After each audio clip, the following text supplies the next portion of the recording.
Hello, good morning students. Class 8 subject Sanskrit. आज हम video बना रहे हैं 21B और पार्ट हमारा चल रहा है 5। देखो बेटा, इससे पिछले वीडियो में हमने इस पैराग्राफ यानी जो पार्ट चल रहा है 5वां, इसका थर्ड जो पैराग्राफ है वो हमने हिंदी अर्थ कंप्लीट किया था। क्योंकि इसके अंतर्गत जब वो चंचल ने उस शेर को उस जाल से आज़ाद किया था तो वो शेर उसको खाने को तैयार हो गया। तब चंचल ने ये बात औरों से पूछी है कि नदी के जल से पूछा तो उसने कहा ऐसा ही होता है, और पेड़ से पूछा तो पेड़ ने भी कहा ऐसा ही होता है। लेकिन पास में ही बेर की झाड़ियों के पीछे एक लोमड़ी बैठी हुई थी, तो उस लोमड़ी ने चंचल से पूछा भाई क्या बात है। तो चंचल ने कहा मौसी आप सही समय पर आई हो।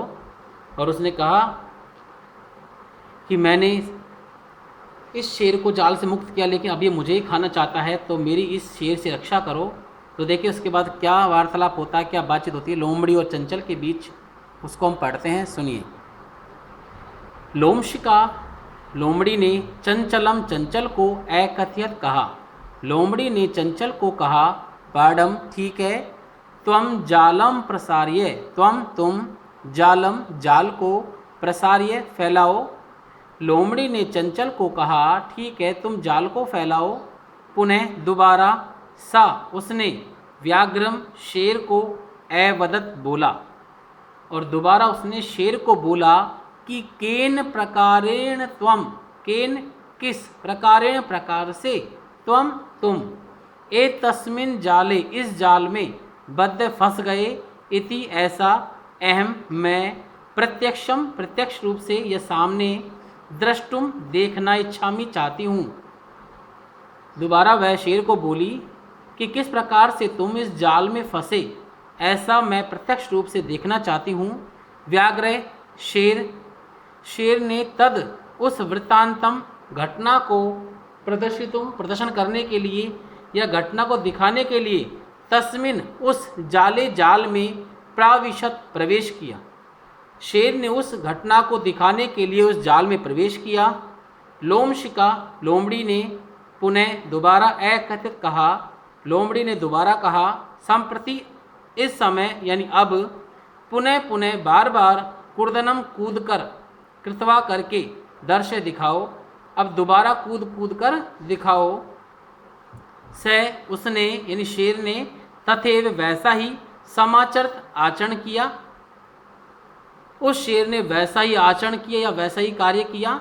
अनारतम लगातार, कुर्दनेन कूदने से वह शेर शांत अभवत थक गया। लगातार कूदने से वह शेर थक गया। जाले बद्धे जाल में फंसे हुए से वह व्याघ्र शेर ने क्लांत थके हुए सन होकर, निसहाय भूतवा असहाय होकर, तत्र वहाँ अपतत गिर पड़ा, च और प्राण भी रक्षाम एव अयाचत और प्राणों की रक्षा मांगी। जाल में फंसकर वह शेर थका हुआ होकर असहाय मानकर वहाँ गिर पड़ा और अपने प्राणों की रक्षा की भीख मांगने लगा। लोमशिका लोमड़ी ने व्याघ्रम शेर को अवदत बोला। लोमड़ी ने शेर को बोला सत्यम त्वया भणितम, त्वया तुमने, सत्यम सत्य, भणितम कहा है, तुमने सत्य ही कहा है कि सर्वे सभी, स्वार्थम अपने भले को ही, समहिते चाहते हैं। तुमने सत्य ही कहा है कि सभी अपने भले को ही चाहते हैं। तो बेटा ये देखो, ये समझ में आ गया पैराग्राफ आपको। तो इसके अंदर आपको ये शब्दार्थ हैं ये क्लासवर्क कॉपी में करना है। इसके बाद में जो इसका हिंदी अनुवाद है ये आपको HW की कॉपी में लिखना है, ठीक है बेटा, और आपको याद भी करना है पढ़ते हुए। ओके बेटा, तो आज के वीडियो बस इतना ही। Okay students.